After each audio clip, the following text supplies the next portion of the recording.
Sí, ahora sí, profesor. Bueno, muy bien. Entonces, buenos días, miembros de la Asociación Colombiana de Cirugía y demás invitados nacionales e internacionales. El día de hoy, continuando con las actividades educativas de esta maravillosa sesión del conocimiento, por iniciativa del doctor Jorge Herrera, precisamente hoy lo tenemos a él en una presentación maravillosa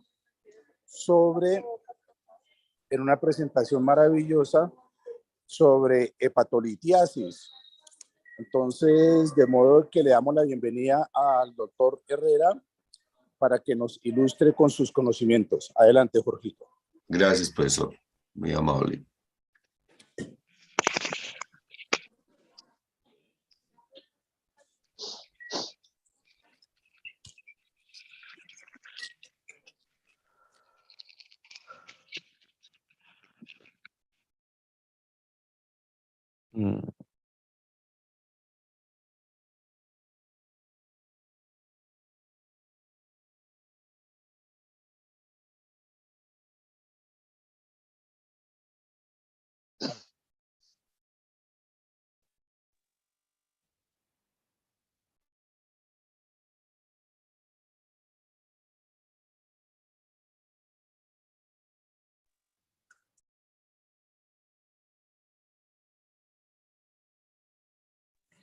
Ya se ve su presentación, doctor.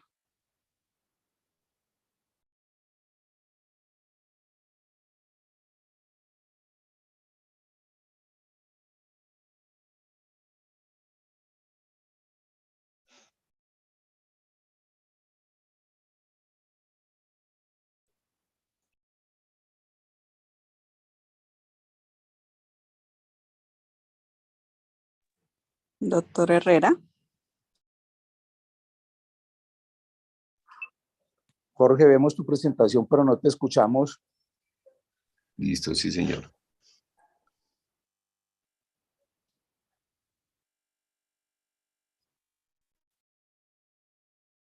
¿Ahora sí me oyen? Sí, señor.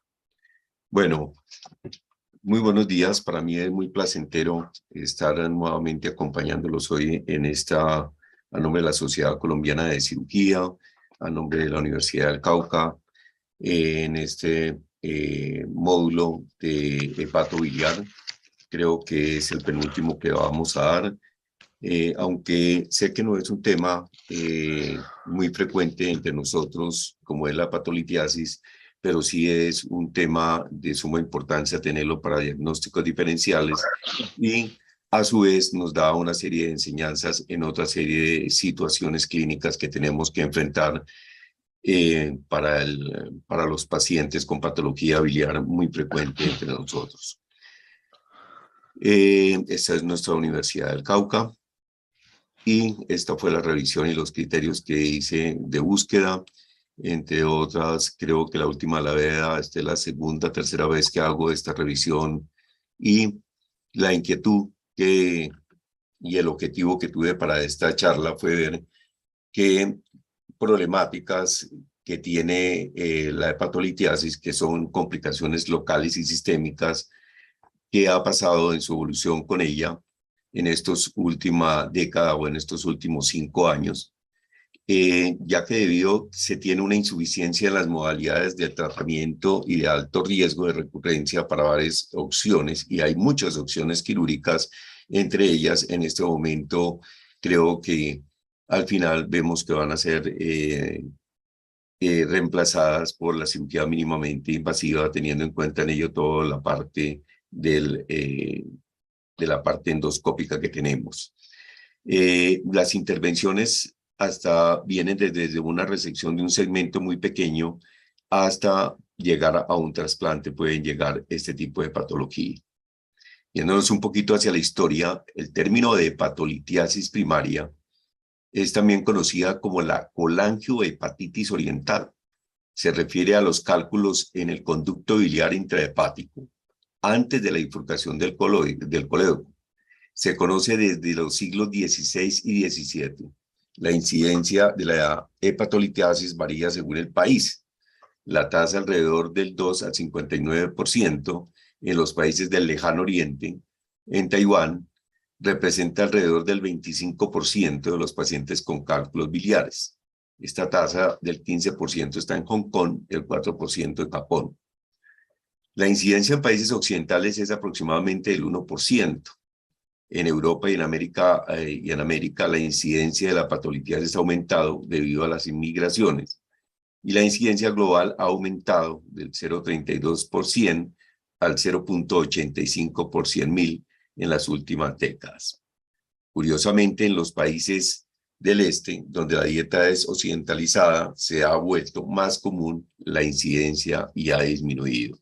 Igualmente, se hacen más diagnósticos por la utilización de métodos que tenemos de utilización cada vez mayor, como es, por ejemplo, la ecoendoscopia.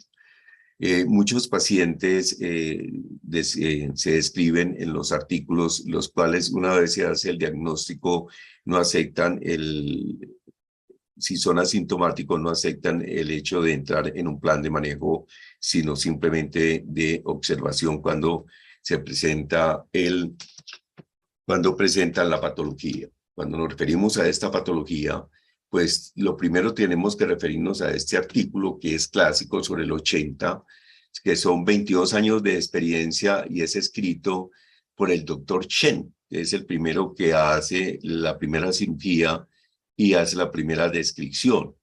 ¿Y por qué la hace? Porque la coleocolitiasis es muy frecuente en el diagnóstico y en el manejo y en la admisión de los pacientes del lejano oriente. Y es así que cuando se asocia a problemas de colangitis, conlleva la segunda causa de muerte, como lo demostró en un estudio del 74 al 76. Y él postula en ese momento que la alta mortalidad que se presenta, que está asociada con la colelitiasis en la República China, es a causa de que los cálculos se encuentran a nivel intrahepático y están asociados con una colangitis suporactiva. Igualmente en ese estudio, él tiene 362 pacientes, los cuales para ese entonces él tiene 162 de los cuales presenta una litiasis de tipo biliar y solamente 118 pacientes son de vía extrabiliar.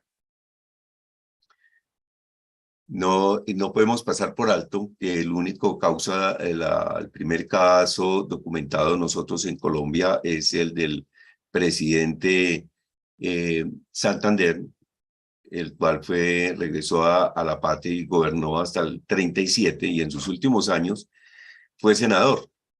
Y este paciente muere víctima de una extraña enfermedad que luego en patología y en algunos estudios realizados posteriormente fue documentado como el caso de una hepatolitiasis presentada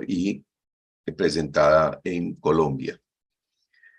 Podemos definir hasta este momento rápidamente que los cálculos presentes en los conductos biliares periféricos en la confluencia de los conductos derecho e izquierdo, mucho más frecuente en el izquierdo tal vez por la anatomía y su angulación de él, debe interesar en la coexistencia de los cálculos de otras partes del tracto biliar. Los cálculos cuyo principal componente son de bilirrubinato de calcio y su etiología pues es la litiasis primaria, si se forman en la vía biliar, cualquiera que fuese su origen, y en la litiasis secundaria proveniente de la vía biliar extrahepática por empalme o deslizamiento. Se localizaron en las ramas intrahepáticas. La epidemiología, la incidencia varía en las diferentes regiones, como lo definimos en la historia, es común en el sudeste asiático, en el Japón, en el sur, Corea, en Latinoamérica, con reportes que varían desde el 2 al 7%. La morbilidad puede estar entre el 18.5 y la incidencia de los cálculos intrahepáticos ha disminuido aparentemente en los años recientes, pero no ha desaparecido. Bastante interesante es conocer la patogénesis. Para ello he definido esta terminología de reología, que es una especialidad física centrada en el análisis de los principios, cómo se mueven los líquidos, para poder definir la colestasis. Entonces se define esencialmente como la formación de cálculos intrahepáticos, la éstasis de la bilis por encima de la obstrucción de la etiología causada por cualquiera de sus causas infecciosas, tumores, estenosis, etc.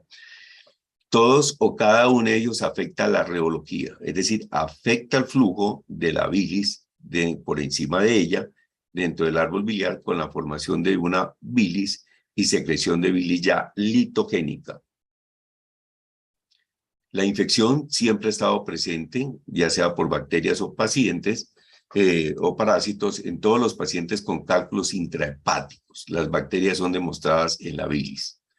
La bacteria en el conducto biliar produce la beta-glucuronidasa, que puede hidrolizar la bilirrubina conjugada a no conjugada, y esta en una combinación con calcio no ionizado conlleva la formación de depósitos de bilirrubinato de calcio.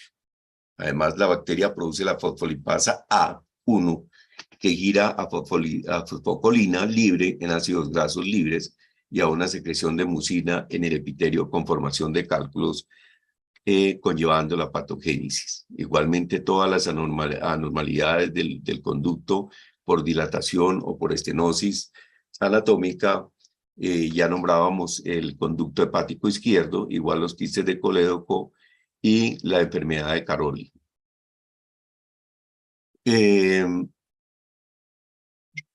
La enfermedad de Caroli tiene un origen genético de tipo autosómico, tiene una recesiva con cromosomas 3 y 8, múltiples dilataciones saculares del árbol biliar intrahepático, pacientes que pueden ser asintomáticos por largo tiempo y tienen un riesgo de desarrollar un colangiocarcinoma, tratamiento fundamentalmente quirúrgico. Hay otra que encontré que me pareció muy importante, era este significado etiológico de los defectos del colesterol y los fosfolípidos en los cálculos intrahepáticos. Y simplemente nos dice que estos cálculos intrahepáticos en la formación de la bilis hepática está marcadamente sobresaturada por el colesterol y la formación de cálculos del pigmento marrón con un alto contenido de colesterol. Así que los cálculos de colesterol en los conductos biliares pueden deberse a una disminución en el transporte y secreción de fosfolípidos en el contexto del aumento de la colesterologénesis y una disminución de la síntesis de los ácidos biliares. Esta es otra parte que se agrega hacia la parte de la formación de los cálculos intrahepáticos. ¿Cómo se presenta la clínica? Pues pueden ser pacientes que sean asintomáticos, pueden tener síntomas inespecíficos o puede presentarse con un cuadro de tipo obstructivo, ya sea con un dolor abdominal, ictericia o coluria o con una colangitis típica, una ETA de Charcot o una penta de Reynolds. Las complicaciones, el colangiocarcinoma del 10% son tumores hepáticos, colangitis aguda, cirrosis biliar, destrucción del parénquima hepático y la fibrosis progresiva dada por la colangitis a repetición. En cuanto a las infecciones, se pueden formar abscesos hepáticos, sepsis, falla hepática y muerte. La hipertensión portal se desarrolla por hemorragia y por varices esofágicas, por la esplenomegalia, la citis y la encefalopatía aguda y crónica. ¿Qué tenemos para el diagnóstico? Tenemos una clínica, como siempre, que es lo más importante. Tenemos todas las imágenes que empleamos, como es la ecografía. La ecografía nos puede dar la presencia de la dilatación de las vías biliares. Tenemos la tomografía que nos da también la localización del cálculo. Tenemos la colangioresonancia que nos puede dar un poco mejor el calibre de lo que son todos la vía biliar intrahepática, pero la más importante es esta, la colangiotomografía, y ya voy a explicar por qué. Aquí tenemos algunas gráficas de lo que es en una ecografía, los cálculos a nivel de la parte intrahepática, un poco más claros en la parte desde el punto de vista de tener una tomografía, y en la resonancia pues se ve un poco mejor lo que es ya las dimensiones de los canalículos. Pero es esta, la colangiotomografía, la que realmente nos permite a nosotros tomar decisiones, porque nos da todas las ramificaciones y nos puede mostrar las áreas realmente estenóticas y las áreas que se pueden comprometer con áreas de necrosis o infecciones en aquellos pacientes que en determinado momento van a ser llevados a cirugía. Entonces, permite esta reconstrucción de curvas multiplanares y proyecciones de mínima intensidad determinada el sitio y la causa de la obstrucción hasta el 92% de los pacientes estudiados. Es la más clara en el momento de mostrar la anatomía biliar. Tenemos clasificaciones. Tenemos la clasificación de SUNODA para litiasis intrahepática. Y la primera tipo es: no hay evidencia de dilatación ni estenosis. En la segunda hay una dilatación difusa de la vía biliar, usualmente debida a la presencia de una obstrucción distal.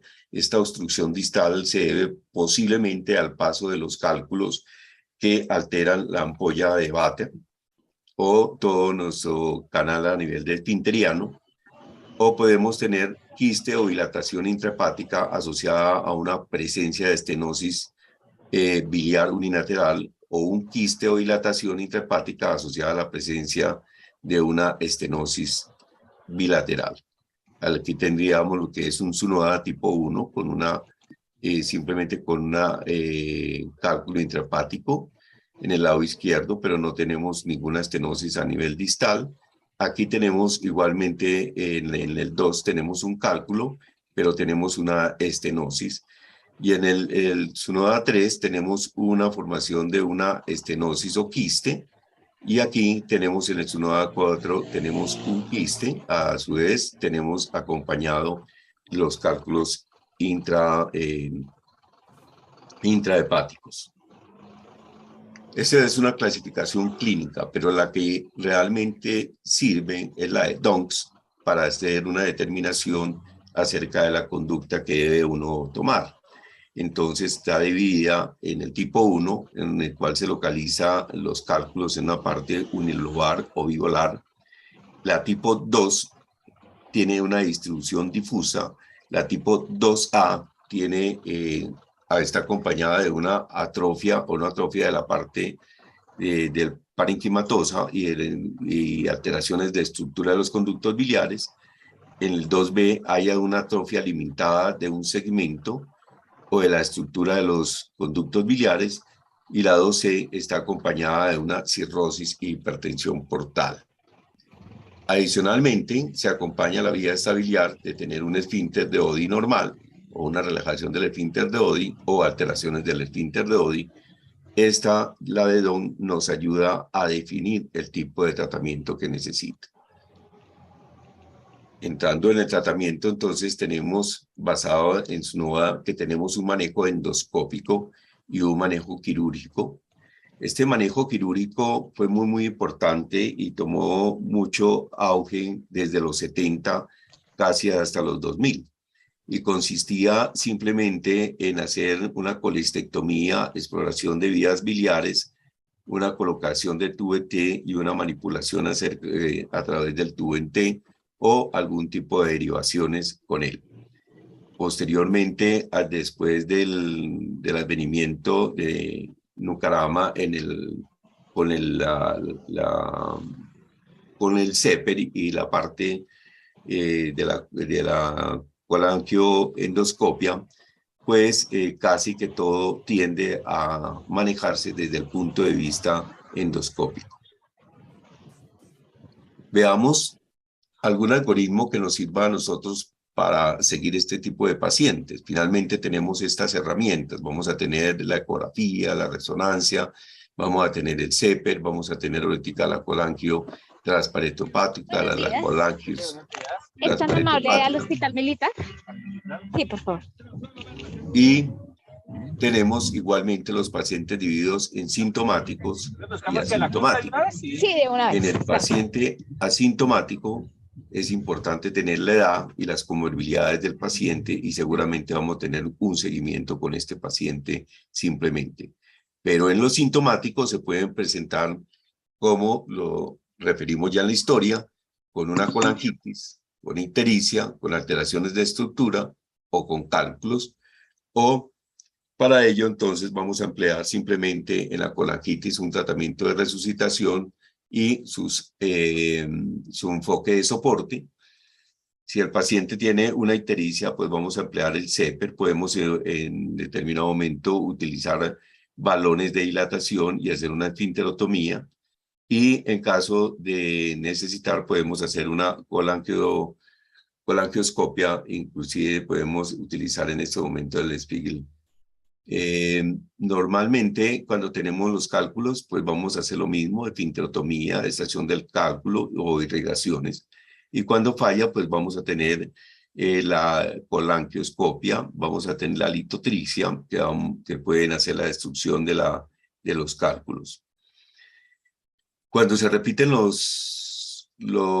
la parte del CEPER y se ha hecho dilatación y hay una reestructura y hay alteraciones nuevamente de estenosis, pues podemos todavía continuar con una vía mínimamente invasiva. Entonces vamos a colocar hacer colangioscopia. Igualmente podemos colocar stent por medio de un CEPER. Pero cuando fallamos a eso, entonces ya definitivamente tenemos que caer en el campo de la cirugía. Y en la cirugía pues vamos a tener toda la parte de lo que es la resección, las anastomosis, que ya veremos cuántos tipos de anastomosis y qué tipo de ventajas y desventajas tienen cada uno de ellos. Este sería como el esquema que tendríamos nosotros para enfocar el paciente con hepatolitiasis.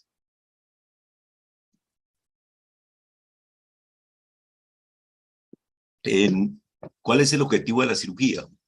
El objetivo es retirar los cálculos, solucionar la infección, eliminar la estesis biliar, prevenir la recurrencia, disminuir la instrumentación recurrente, prevenir la progresión hacia el colangiocarcinoma. El manejo endoscópico, pues vamos a tener por medio del control radiológico la colangioscopia transparentopática percutánea, la litotricia. Bajo control endoscópico tenemos la colangiopancreatografía retrograda endoscópica y la litotricia, y el objetivo es poder hacer litotomías y evitar el manejo quirúrgico. Aquí tenemos algunas CEPER. Estas diapositivas fueron cortesías del doctor Romo, y aquí vemos haciendo la extracción de cálculos biliares, de las vías biliares, y tenemos el tratamiento quirúrgico. Ese tratamiento quirúrgico, las diapositivas son cortesía del doctor William Sánchez. El doctor William Sánchez es uno de los pioneros en las descripciones de la parte quirúrgica y de las derivaciones, al igual que el doctor Gustavo Quintero. Ya habíamos complementado cuál era realmente el rol del tratamiento quirúrgico: la extracción de los cálculos, la resección del tejido hepático no funcional o atrófico y la reconstrucción de la vía biliar, una reconstrucción que sea favorable realmente para un drenaje. Aquí llegamos al esquema: planteamiento quirúrgico. Vamos desde una hepatectomía segmentaria hasta tratamiento, hasta un trasplante hepático. Tenemos las colangioenterostomías y el tubo en T, tan empleado en los años 70 durante mucho tiempo. Y en estas colangioenterostomías vamos a tener entonces la hepatoyeionostomía, la coledocoyeionostomía, la coledoconostomía, y la que está más en boga y está desde los años 92, que es la reconstrucción bilioentérica con el abordaje endoscópico permanente. Las indicaciones para una hepatectomía: tendríamos la hepatolitiasis localizada en el lóbulo izquierdo, el conducto biliar hepático donde está contenido el cálculo dilatado o limitado, coexistencia de un colangiocarcinoma, hepatolitiasis acompañada de abscesos hepáticos o atrofia secundaria o colangitis. Estos son nuestros dos referentes nacionales de este tipo de patología. con papers escritos a nivel internacional y presentaciones a nivel internacional, que es el doctor Gustavo Quintero desde el 80 y el doctor William Sánchez, que hace una presentación en el 2008 en un congreso de gastroenterología de la Unión a nivel europeo, y revisando en la parte desde el punto de vista de la parte de los papers, encontramos este artículo que es escrito por Chen, y tal vez fui al primero que me referí, y es la experiencia de 22 años en el diagnóstico y en el tratamiento de los cálculos intrahepáticos. Luego viene una modificación sobre el mismo 84, que está publicada en el Bristol Journal de Cirugía, que es dada por el doctor Baker. En el año 90 aparece la hepatoionostomía con el asa subcutánea de yeyuno como una alternativa en el tratamiento de la estenosis de las derivaciones, dada por Charset del Departamento de Cirugía de la Universidad de Miami. Y aquí ya viene el doctor Stringman con la YERUS y la yeyunoduodenostomía como un acceso a la hepatoyeyunostomía para las alteraciones que se puedan presentar desde el punto de vista estructural. Y viene el trabajo presentado por el doctor Quintero, que es del World Journal de 1992. Este trabajo tiene mucha importancia debido a que es reconocido por el doctor Chen.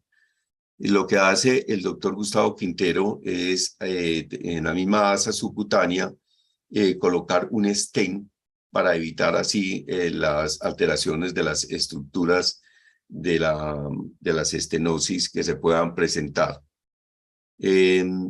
Igualmente, en el 98 se presenta ya por primera vez las dilataciones percutáneas de las alteraciones estructurales a través de la asa aferente, de la asa de YERUS, o a través de la coleocoyeyunostomía o de la hepatoyeyunostomía.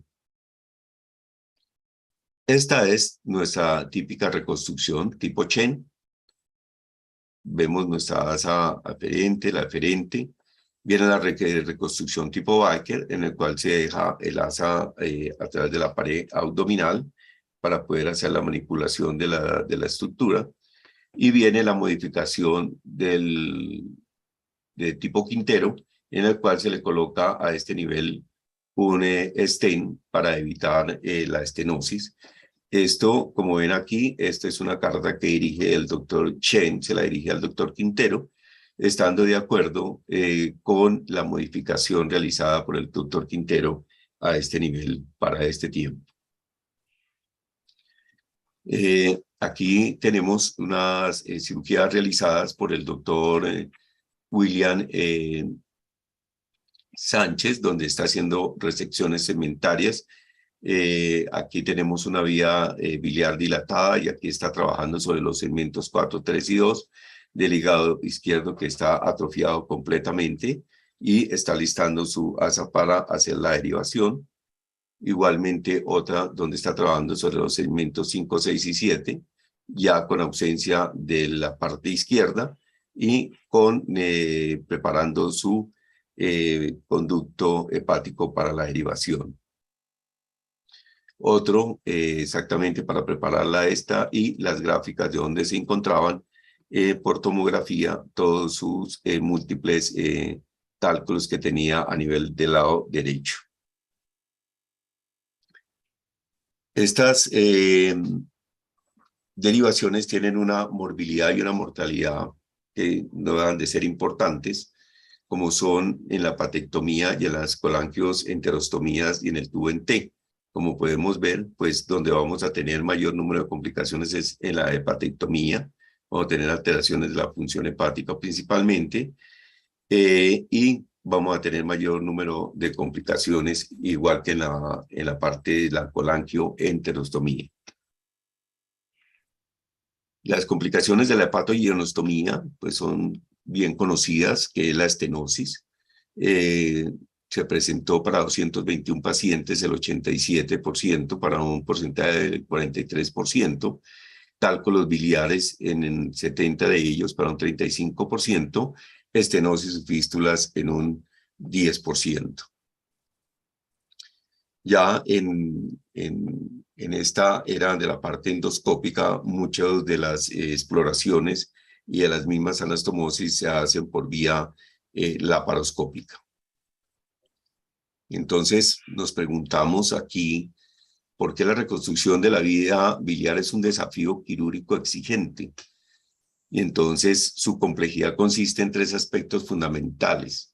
La complejidad quirúrgica y anatómica de un área hepatoduodenal que generalmente ya se distorsiona como un resultado de la inflamación y secuelas de enfermedad de base.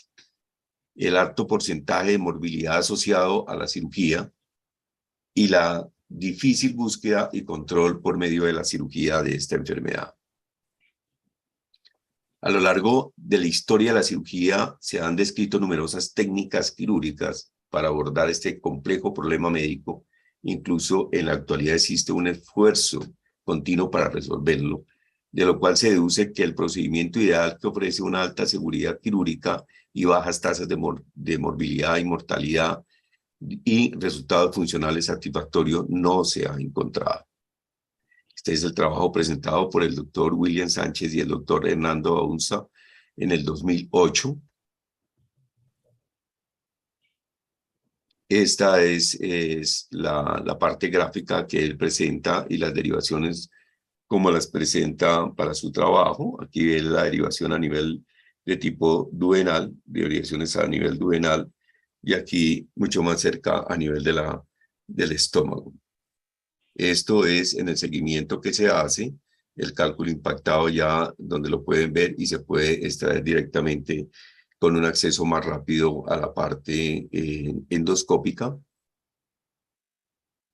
Igualmente aquí tiene toda el acceso para hacer vía endoscópica y extraer por la parte del duodeno. Algunos trabajos recientes del 2019 donde nos muestran estas anastomosis a la parte del duodeno por los accesos, por un triple acceso, como lo muestra el doctor Mostafa.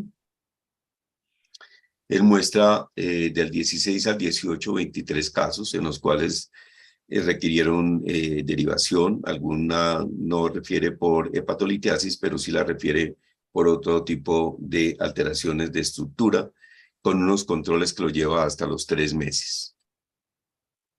¿Qué encontró él como complicaciones? Realmente las complicaciones fueron seromas o infecciones, pero no se encontró ningún tipo de complicación realmente importante o severa. Y lo más importante es que tuvo un acceso endoscópico y cuando necesitaron dilataciones fueron exitosas. Igualmente, las derivaciones bilio entero por gastrostomía es una buena perspectiva para facilitarle al endoscopista el acceso para la extracción y manipulación de la vía biliar en el caso tanto de cálculos retenidos o alteraciones de la estructura como tal. Hay 3 tipos que se han descrito. La derivación del asa de yeyuno al estómago con otra enterostomía, el conducto tal como se muestra en la gráfica.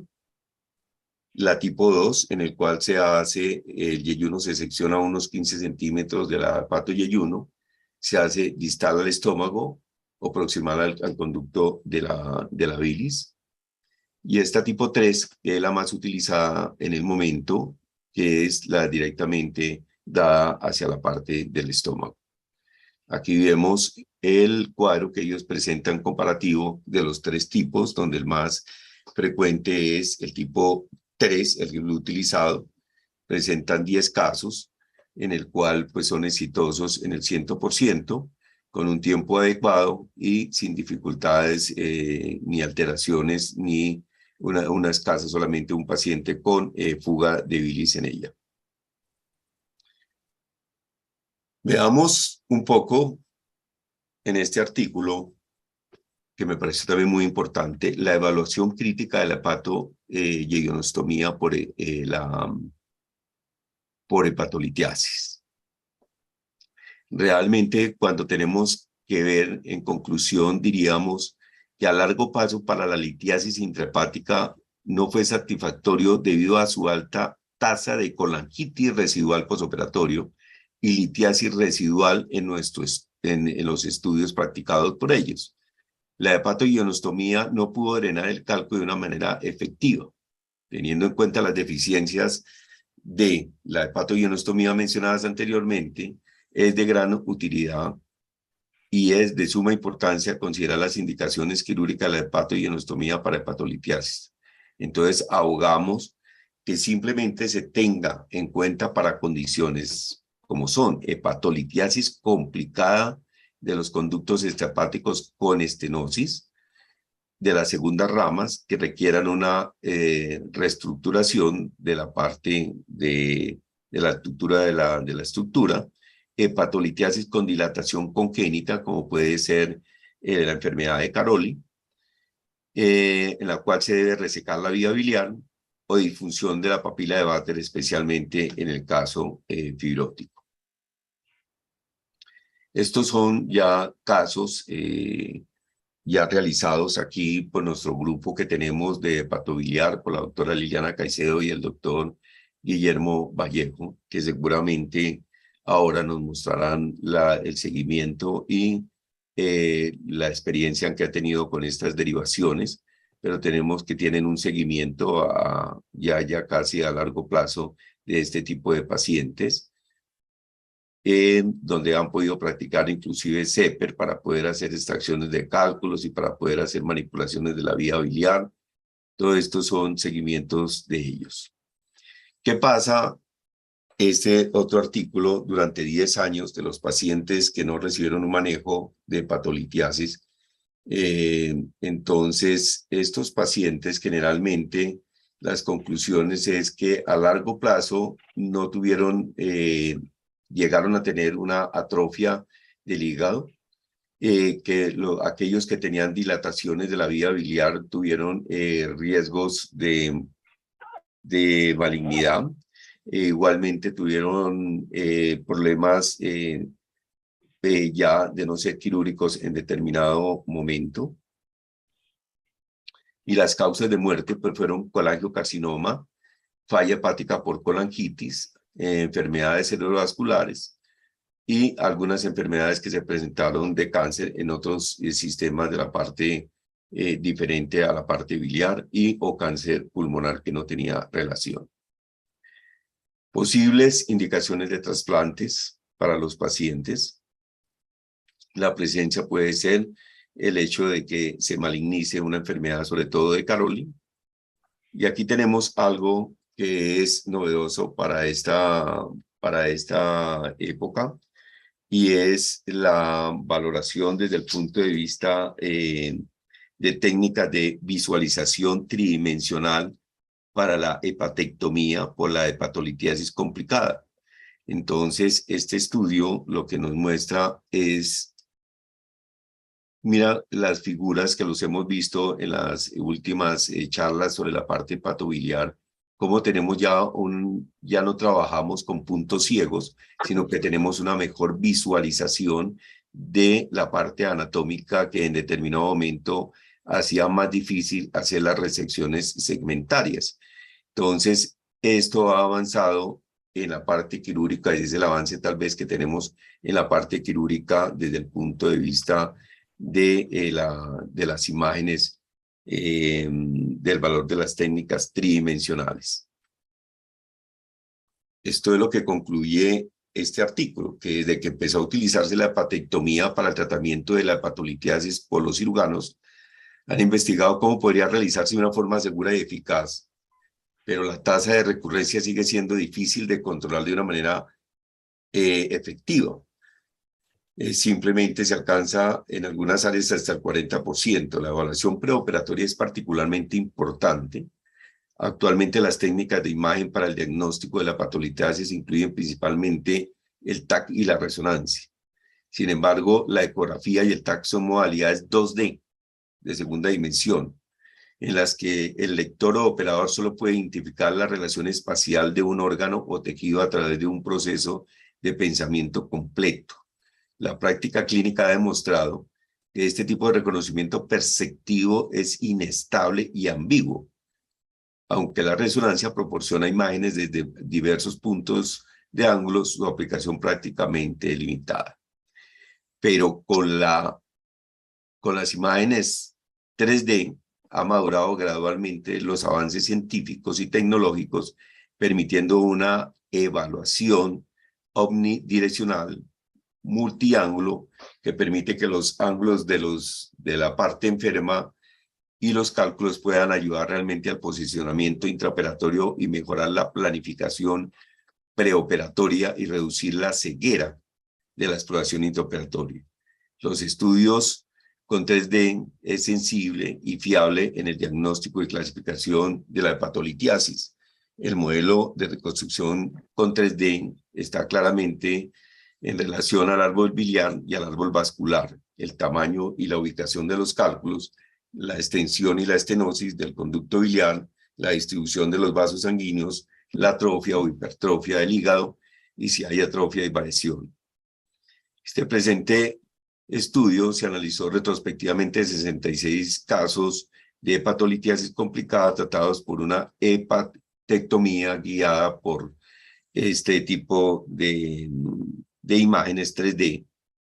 De 213 casos con hepatolitiasis complicada tratados con exámenes e imágenes convencionales durante el mismo periodo. Es decir, es otra herramienta para el cirujano y tuve la oportunidad de verlo utilizar en trasplantes en Barcelona, donde lo utilizan para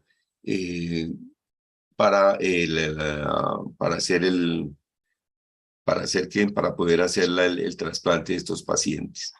Podemos concluir entonces que las ventajas del manejo del paciente no quirúrgico es que es un paciente que es ambulatorio, que posiblemente no requiera cirugías, que tiene una visión directa y anastomosis, que es poco mórbido, que da calidad de vida al paciente y que se puede repetir a necesidad. Las conclusiones entonces sería que es una enfermedad endémica de la parte oriental, ocasionalmente en sociedades occidentales. Debido a la patogénesis es intratable y tiene una recurrencia frecuente, requiere múltiples intervenciones quirúrgicas mínimamente invasivas en determinado momento.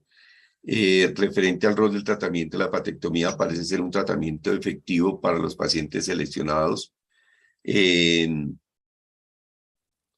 La colangiografía transparetopática se relaciona primero con hepatolitiasis aislada derecha, hepatolitiasis bilateral. En este procedimiento se obtienen resultados favorables utilizando láser para facturar cálculos intrahepáticos. La hepatectomía vía laparoscópica parece ser prometedora que la cirugía abierta. Los pacientes con hepatolitiasis, sus resecciones hepáticas deben ser anatómicas para que sean de tratamiento efectivo, con una baja morbilidad y mortalidad. Deben de tener un seguimiento estos pacientes en general que van a una baja recurrencia, por ende estos deben de ser intervenidos en centros de alta complejidad. ¿Por qué centros de alta complejidad? Por la complejidad del hígado y por todas estas ayudas que tenemos desde el punto de vista de imágenes 3D, por las coloraciones y por el número de pacientes que se manejan en estos centros. Entonces la reconstrucción 3D es útil como una valoración preoperatoria en la cirugía de hígado. Debería el cirujano de hígado utilizarla. Creo que dejo abierto a los panelistas para las preguntas.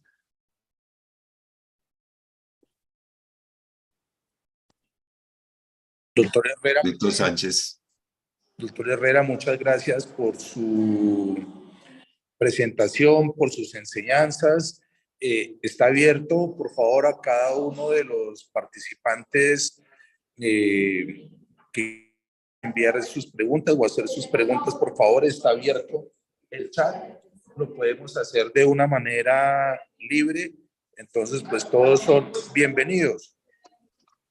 Sin embargo, pues vamos a hacer algún comentario inicial, doctor Herrera. ¿Me hace un favor? ¿Pueden hacer silencio un segundo, por favor? En el contexto de en nuestra región, en nuestro país y por lo general en América Latina, la hepatolitiasis, por fortuna para todos nosotros, como enfermedad primaria es excepcional. Es una enfermedad que, como ya lo dijo el doctor Herrera, fundamentalmente se encuentra en el Asia con unas connotaciones de etiopatogenia muy claramente definidas, pero en nuestro escenario, por lo general, esta enfermedad se presenta con un carácter secundario.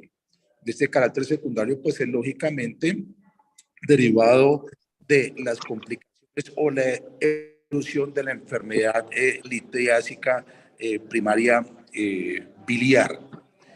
Y también, últimamente, que es lo que nos hemos visto como consecuencia de las complicaciones secundarias a la reconstrucción por lesiones de la vía biliar, que es en donde más se ha avanzado en el conocimiento y nos ha llevado a ver esta enfermedad desde una perspectiva algo diferente. En ese orden de ideas, yo creo que es obligado revisar los aportes que han hecho en México en dos grandes centros donde tienen una experiencia gigantesca. Excepcionalmente creo que en nuestro continente hay una experiencia como la que tiene el Instituto de la Nutrición Salvador Zulbirán en México con el equipo del doctor Miguel Mercado, y el otro es el del Centro Médico Nacional Siglo XXI en el Hospital de Especialidades del equipo liderado por el doctor Roberto Blanco y Patricia Sánchez, en donde en ambos centros la experiencia de reconstrucción de la vía biliar suma más de 1,000 pacientes en su experiencia. Y efectivamente la principal complicación de ellos pues es la estenosis y secundario a la estenosis, la hepatolitiasis o la litiasis de estas reconstrucciones. Entonces es mucho lo que tenemos que aprender allí en ese sentido, en donde en promedio ellos hablan de una complicación de colangitis secundaria a la estasis, a la obstrucción o a cualquier impedimento del flujo biliar, como ya lo dijo el doctor con la terminología de la reología, donde fundamentalmente esa alteración en el flujo biliar es la que va a causar indudablemente la litiasis intrahepática. Y esto se va a convertir en un problema complejo con la presencia de la colangitis en más del 60% de los casos y la evolución crónica de esta colangitis que lleva a la disfunción hepática, a la cirrosis y por supuesto al desencadenamiento del colangiocarcinoma intrahepático. Entonces, de modo de que todos los escenarios que nos mostró el doctor Herrera, fundamentalmente en nuestro quehacer diario, está dirigido a esos elementos, a los elementos de la reconstrucción biliar secundaria a la lesión de la vía biliar. Y es por eso que nosotros en algún tiempo, ni más faltaba, nosotros simplemente desarrollamos algo de experiencia en este sentido, pero yo creo que verdaderos expertos, doctor Herrera, son aquellos grupos que tienen estas casuísticas tan gigantescas.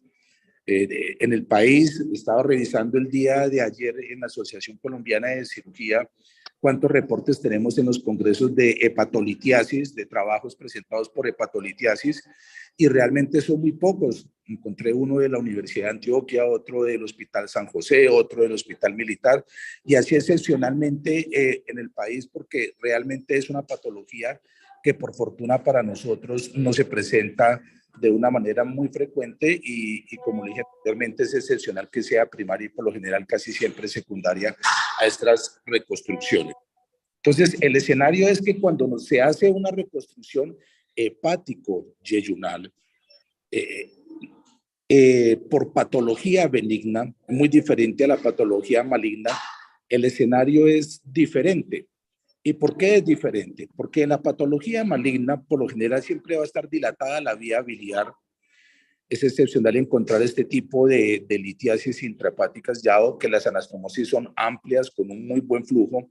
Segundo, que la evolución de la misma enfermedad con una supervivencia o una sobrevida bastante corta en la gran mayoría de los pacientes, pues son secundarios a cánceres de páncreas o cánceres hepáticos o de la vía biliar. Excepcionalmente encontramos pacientes con supervivencias prolongadas que no van a permitir que se desarrollen estas hepatolitiasis. Y tercero, porque la gran mayoría de las veces de las cirugías son hechas dentro de un escenario de una planeación quirúrgica muy bien establecida. Cosa diferente es el escenario de la lesión de la vía biliar, que por lo general son vías biliares con un calibre muy reducido, de 5 milímetros o menor a 5 milímetros, en un escenario anatómico con variantes por lo general, que lógicamente no tiene una planeación quirúrgica y que está sumado a la complicación como es la sepsis, la infección o la misma disfunción hepática. Entonces son dos escenarios muy diferentes y en ese escenario de la reconstrucción biliar por enfermedad primaria, pues el hecho de hacer la reconstrucción, hasta ahora estamos empezando con la historia de las complicaciones del paciente. Las complicaciones del paciente, pues es la disfunción de esta anastomosis con la obstrucción de la anastomosis secundaria a la litiasis intrahepática o de la misma obstrucción por alteración en el flujo. Es por eso que hay que dejar algunos escenarios para la manipulación endoscópica, como fue lo que nosotros propusimos en ese entonces.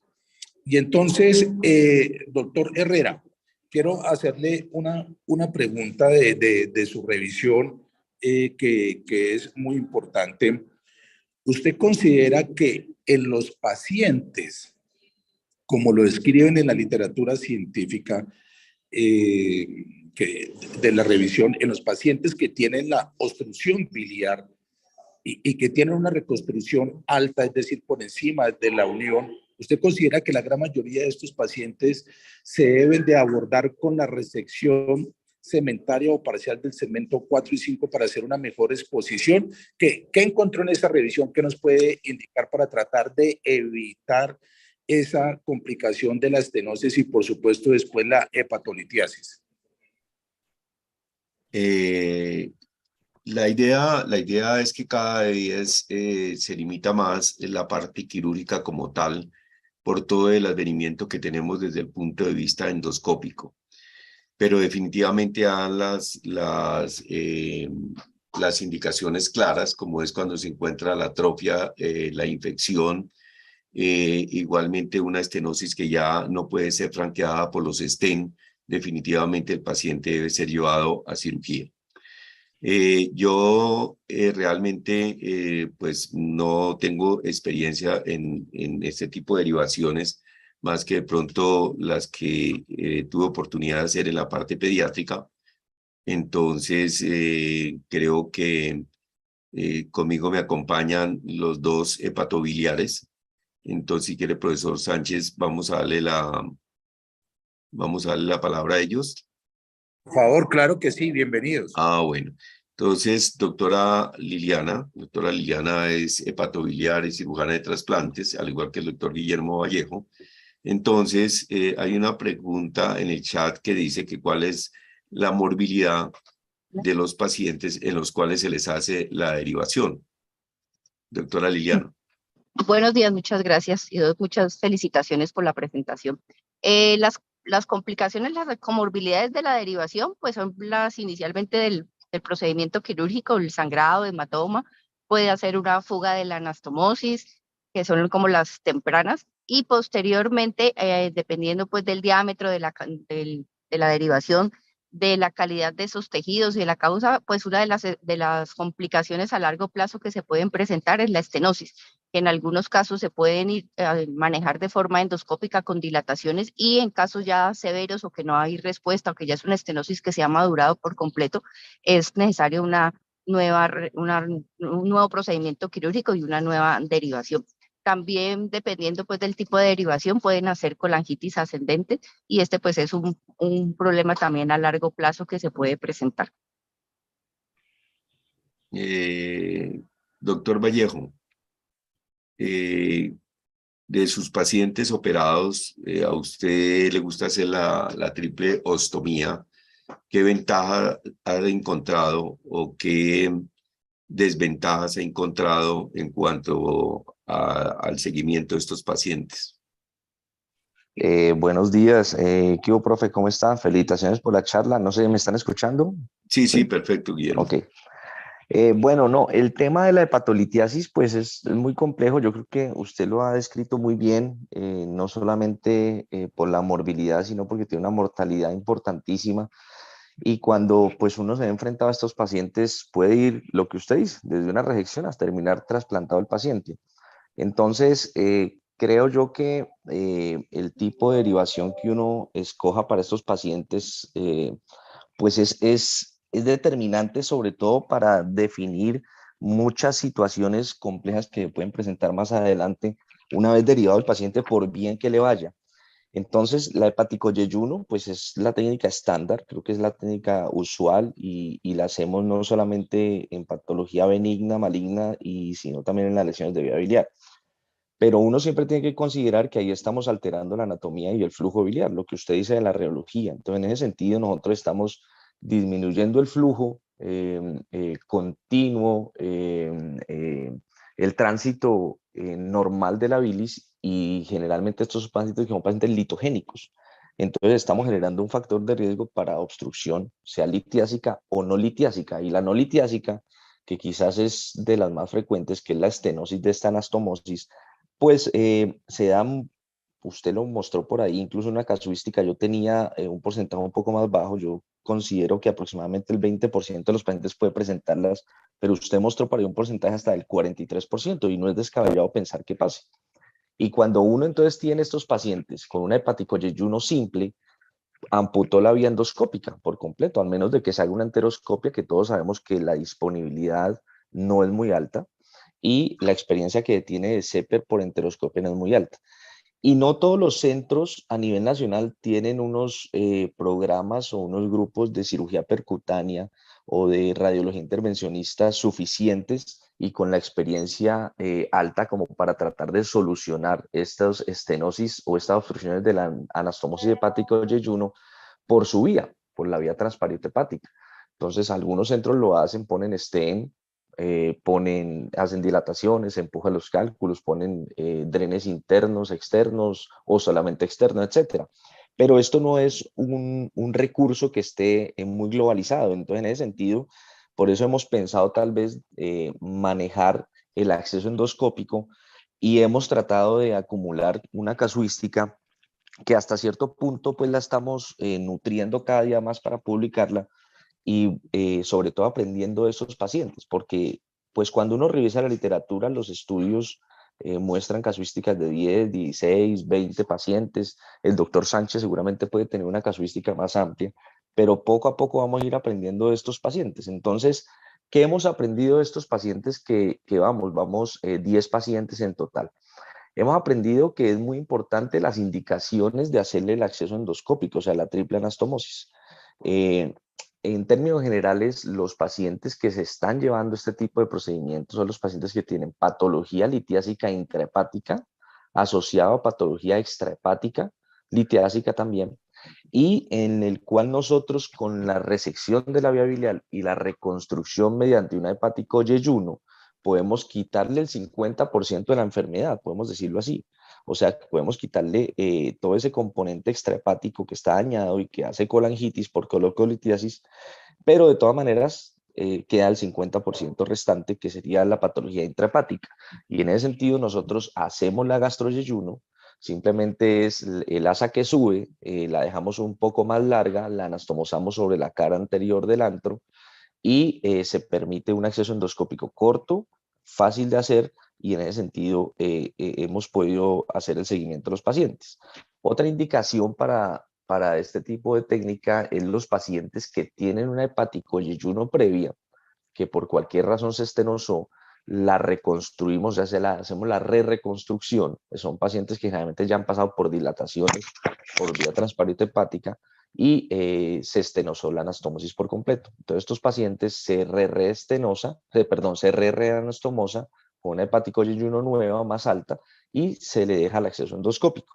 Pero no es descabellado de pronto pensar que todos los pacientes que se llevan a una hepaticoyeyuno se les deje el acceso endoscópico con la gastroyeyuno. ¿Por qué? Porque es que si estamos hablando que de un 20 a un 43% de los pacientes hacen estenosis, pues estamos garantizando el acceso endoscópico para estos pacientes con una resolución efectiva y una mejor calidad de vida a que el paciente tenga un DREN botando bilis por la cavidad abdominal si se hace un manejo percutáneo. Entonces, no es descabellado pensar que todos los pacientes que se le haga el hepaticoyeyuno se pueda salir uno con una gastroyeyuno. Es yo creo que algo que puede quedar en el ambiente, aunque no lo estamos estableciendo como tal. Tenemos las dos indicaciones claras, que son los pacientes que tienen enfermedad intra y extrahepática asociada o los pacientes donde ya se obstruyó la anastomosis hepaticoyeyuno. Entonces, en el seguimiento de estos pacientes nos hemos dado cuenta que esta técnica sí sirve. ¿Y por qué sí sirve? Porque lo primero es que hay que hacer los seguimientos estrictos de los pacientes, no solamente clínico, bioquímico, sino el endoscópico. Y cosas tan sencillas como que hay que a veces entrar con el endoscopista al procedimiento endoscópico inicial para mostrarle qué es lo que va a encontrar, o sea, para mostrarle la ruta de por dónde se va a meter, porque si el endoscopista no conoce bien la derivación, pues pasa derecho por el píloro, llega al duodeno y no ha encontrado ninguna anastomosis gastroyeyuno. O muchas veces, como nos pasó alguna vez en el Hospital San José, el endoscopista pasó por la gastroyeyuno y empezó a buscar la anastomosis hepático-yeyuno como a los 30, 40 centímetros. Y eso está a los 5, 6, 7 centímetros. Realmente, entonces, esa es una ruta que hay que mostrársela al endoscopista para que pueda lograr el cometido. Entonces, lo que nosotros hacemos es que al mes le hacemos la primera endoscopia, después al sexto mes y después al año. Si esas 3 endoscopias son buenas, o sea, ha mostrado permeabilidad de la anastomosis gastroyeyuno, y en la última endoscopia, o sea, la del año, la gastroyeyuno está permeable, ya madura, y ya, pues digamos que el riesgo de la estenosis es mínimo, ya no le hacemos sino una endoscopia anual. Y de resto, si esa anastomosis gastroyeyuno ha requerido dilatación o ha requerido algún tipo de manipulación, estrechamos un poco el seguimiento endoscópico. De todos estos pacientes que nosotros llevamos, solo un paciente se nos estenosó la gastroyeyuno, y desafortunadamente fue un paciente que no se operó en ninguno de los hospitales en donde nosotros hacemos el seguimiento estricto, sino que yo fui invitado a operar a otro hospital acá en Popayán, y ese paciente, pues por más de que se dejaron indicaciones, se perdió en el seguimiento. El paciente no asistió, era a domicilio lejano, y cuando vino como a los 6 meses, la gastroyeyuno está estenótica. Hasta el momento el paciente no ha hecho más fenómenos colestásicos, y la expectativa con el paciente es esperar un tiempo y si no remodelarle a gastroyeyuno para dejarle un acceso endoscópico. De todos los pacientes que llevamos, 3 han requerido CEPER, un CEPER que ha sido expedito. Afortunadamente se ha podido entrar por la gastroyeyuno, han podido definir la hepaticoyeyuno y se han podido retirar cálculos de la anastomosis. No se han estenosado, y el seguimiento que vamos de estos pacientes es a 2 años. Se ha podido limpiar la vía biliar y ha evolucionado bien. Incluso el CEPER más temprano que se hizo estos 3 fue a los 8 días, de una paciente que le bajó otro cálculo y tempranamente hizo una una obstrucción biliar, y a los 8 días se pudo entrar por la anastomosis sin ningún problema y se pudo limpiar esa anastomosis hepático-yeyuno. Y otra paciente que tal vez es de la casuística la única que tenemos en mortalidad, que no es una mortalidad quirúrgica, sino que al 8º mes esa paciente vino en una colangitis severa, en un estado de falla orgánica múltiple y choqueada, y se metió a CEPER de forma rápida, se le pudo desobstruir la vía biliar, pero la paciente pues no respondió al manejo subsecuente de la sepsis y falleció. Era una paciente joven. Y otra cosa que nosotros hemos querido establecer con estos pacientes es qué tanta dispepsia hace, porque uno podría establecer de que estos pacientes se comportan muy similares a una coledocoduodenoanastomosis, en el sentido de que puede haber una gastritis alcalina, pero de lo seguimiento subjetivo de pronto, y de lo que puede objetivizar el paciente no ha tenido mayores dispepsias, mayor alteración desde el punto de vista digestivo, han ganado peso incluso, y eso es lo que vamos hasta ahora. Esperamos nutrir un poco más la casuística, espero pues poco a poco ir aportando más casos. Esta semana por ahí hay un casito más para operar y pues en su momento llegará para hacer la publicación. Gracias, Guillermo. Jorge, Eh, Jorge, un comentario adicional al doctor sí, Vallejo. señor, por favor. Cuando nosotros hicimos esta evaluación y esta descripción por allá en la década de los 90, iniciando la década de los 90, hicimos una de las grandes revisiones que era que tú la colocaste allí, que era la revisión de Papalardo, la revisión conjunta del grupo europeo, en donde tuvieron un seguimiento de cerca de 250 pacientes durante un seguimiento estrecho de más de 7 años de la reconstrucción por anastomosis, por lesión de vía biliar exclusivamente. Vuelvo y insisto, en patología maligna es excepcional encontrar obstrucciones, en patología benigna secundaria a lesión de la vía biliar es prácticamente una constante. Y esos episodios que se presentan de colangitis intermitente que presentan los pacientes es por obstrucción de los detritos de esa anastomosis que cuando uno entra por endoscopia y lo revisa, como dijo el doctor Vallejo, son anastomosis de 3, 4, 5 milímetros cuando se hacen las anastomosis terminolaterales o laterolaterales sobre la vía biliar principal. En ese sentido, por eso es que hay técnicas de que pues se hace una amplitud y se extiende hacia el conducto derecho o al izquierdo para tener unas anastomosis amplias de 1 o 2 centímetros que permitan esto. Pero la observación de esos pacientes que nosotros vimos con un seguimiento largo, bastante largo, pacientes que habíamos reconstruido de 7, 8, 10 años, todos los pacientes sin excepción en algún momento hacen episodios de colangitis y estos episodios de colangitis es precisamente por esos pequeños detritos porque es una alteración en la anatomía normal y por eso es que es tan importante ese acceso endoscópico.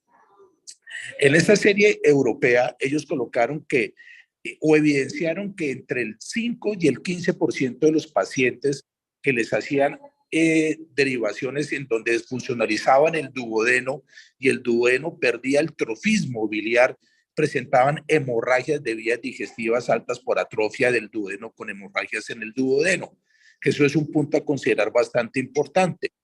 Y con el seguimiento a largo plazo también de algunos de estos pacientes encontraban pues reflujo biliar con esófago de Barrett, posiblemente en la teoría desencadenado por este reflujo de la bilis hacia el estómago, que hoy pues por fortuna tenemos medicamentos para esto.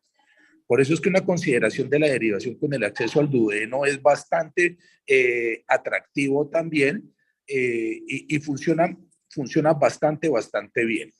Entonces, cualquiera de los dos escenarios es bueno. Lo que hay que tener en cuenta, y siempre hemos de tenerlo, es que cuando se hace el acceso endoscópico, hay una gran facilidad, que no se necesita un endoscopio de visión lateral o un duodenoscopio, sino con un endoscopio convencional uno puede entrar y revisar, manipular y estar controlando estas anastomosis, porque yo diría que cada 6 meses por lo menos hay que entrar, verificar, limpiar, retirar unos pequeños detritos para evitar esos episodios repetitivos o aislados que se presentan de colangitis, que en consecuencia a largo plazo es lo que va a llevar a la cirrosis biliar primaria y a desencadenar las otras enfermedades asociadas como consecuencia de esto.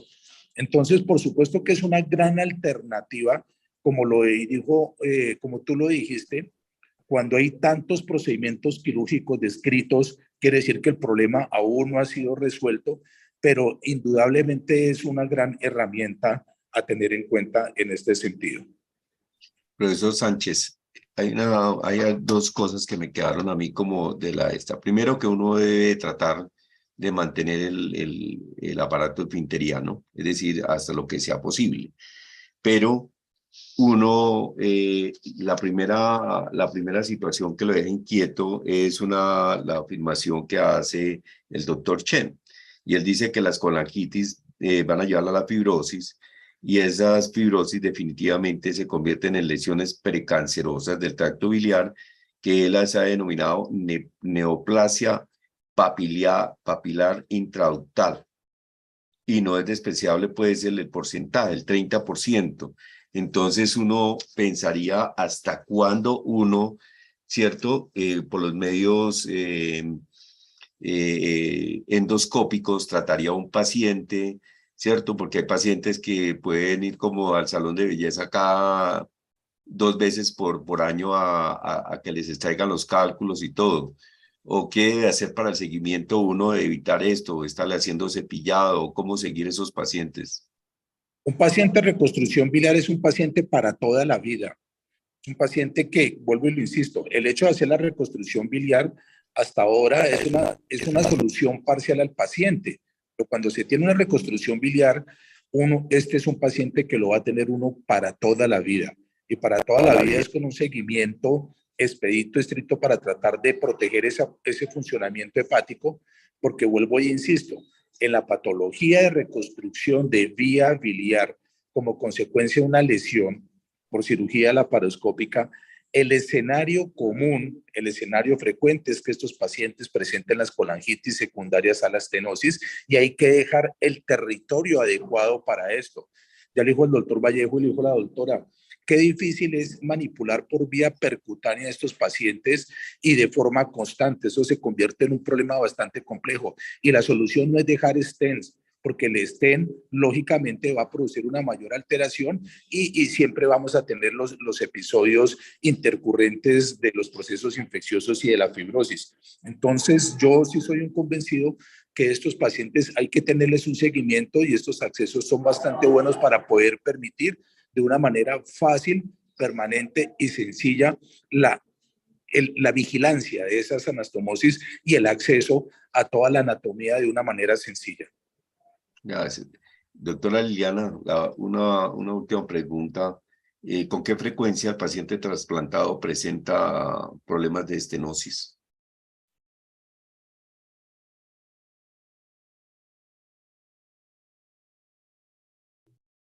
Doctora, ya se desconectó, doctor. Guillermo, Profe, ¿me puede repetir la pregunta? ¿con qué frecuencia un paciente trasplantado conlleva o lleva a una alteración de la estructura de una estenosis?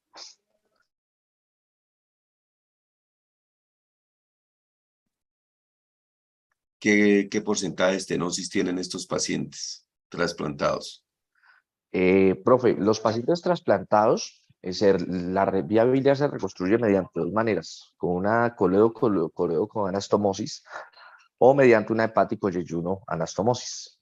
Depende mucho de la calidad del conducto del receptor y depende mucho también de la patología por la cual se está trasplantando. Cuando son patologías por patología biliar extrahepática, generalmente son conductos pues que están muy dilatados y perdidos, entonces se prefiere una hepático-yeyuno. La principal infección del paciente trasplantado es la colangitis y es secundaria a la estenosis. ¿Por qué? Porque estos son colédocos independientemente del tipo de reconstrucción que se haga, sea por una colédoco o con la hepático-yeyuno, son vías biliares que están desvascularizadas. Durante la disección del rescate, pues este hígado uno lo manipula sobre el ilio y va perdiendo vascularidad. Entonces, todas esas ramitas que de pronto sobre la arteria hepática irrigaban la parte proximal de la vía biliar, pues se ligan, ¿cierto? Hay unas que se trombosan, unas se pierden. Entonces, generalmente estos son conductos que no tienen una perfusión adecuada. Y de todas maneras son hígados, son órganos que han estado en conservación y eso también hasta cierto punto les quita vascularidad. El porcentaje de estenosis de estos pacientes es alto. Más del 50% de los pacientes a los 5 años pueden hacer algún tipo de estenosis. Y en el paciente trasplantado, no conozco todavía casuísticas o trabajos que muestren dejar un acceso endoscópico.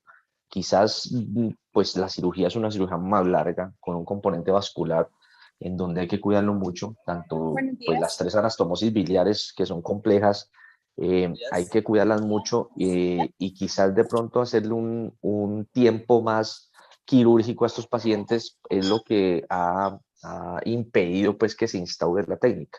Entonces la vía transparentopática es la vía de elección. Por eso todo programa de trasplante tiene que tener un excelente equipo de manejo percutáneo, de radiología intervencionista. Y ahí es donde se trata hasta cierto punto de darle permeabilidad a esa anastomosis por esta vía hasta el momento en que se cierra la anastomosis y hay que reconstruirla con una hepaticoyeyuda. Pero es un porcentaje muy alto. Gracias, Guillermo. Profesor Sánchez, ¿tiene algo más o para cerrar la sección? No, Jorgito, nada más agradecerte a ti por esta brillante conferencia, por las enseñanzas que nos diste. Muchas gracias a todos los asistentes, que fue un número bastante considerable, y recordarles a todos ustedes que los esperamos en el Congreso Nacional de Cirugía para la celebración de los 50 años de la Asociación Colombiana de Cirugía, en conjunto con el Congreso Panamericano de Cirugía de Trauma, en Cartagena del 1 al 4 de noviembre, que vamos a hacer una gran fiesta del conocimiento y un motivo para volvernos a saludar todos face to face. Entonces, de modo que nos vemos en Cartagena. Muchas gracias, doctor Herrera, y gracias a todos ustedes. Un feliz día. No, ha sido para mí muy placentero pues estar nuevamente con ustedes. Posiblemente vamos a iniciar otro módulo el próximo jueves. Gracias, Guillermo. Bueno, profe, muchas gracias por la invitación. Bueno, bien, gracias.